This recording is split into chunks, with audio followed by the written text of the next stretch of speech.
নজর রাখবো কাকদ্বীপের খবরে। কাকদ্বীপে বালির গর্তে পড়ে মৃত্যু দুই শিশুর। বালির গর্তে জমা জলে ডুবে মৃত্যু। গর্তের ধারে খেলার সময় বালিতে পড়ে যায় ওই দুই শিশু। বেশ কিছুক্ষণ পর তাদের উদ্ধার করেন স্থানীয় বাসিন্দারা।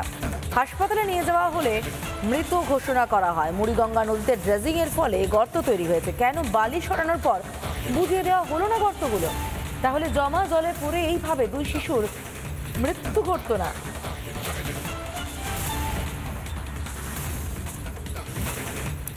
মৃতের আত্মীয়রা কি বলছেন আমরা শুনে নেব।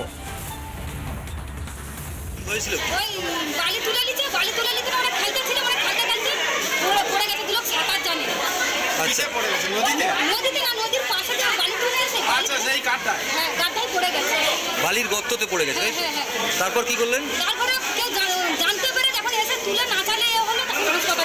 হাসপাতালে আসতে দুজনেই মারা গেছে। সাধারণ সব বালি কেটে নিয়েছে না ডেজারে, আর কাটা হচ্ছে, বৃষ্টির জল হচ্ছে, ভর্তি হয়ে গেছে। আর তখন সব আমরা সবাই দিকে আছি, রান্না বান্নার লোকজন খাওয়া দাওয়া করবে।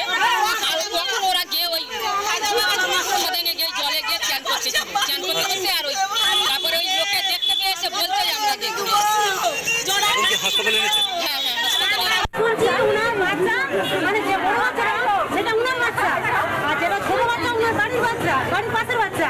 এবার সেই বাচ্চাগুলো নদীতে খেলছিল। এবার নদী খেলতে খেলতে ওরা নদীতে চলে যায়। চলে যেতে কোন নদীতে? কোন নদী না বাড়ি আমি জানি না। 8 নম্বরে বলছে।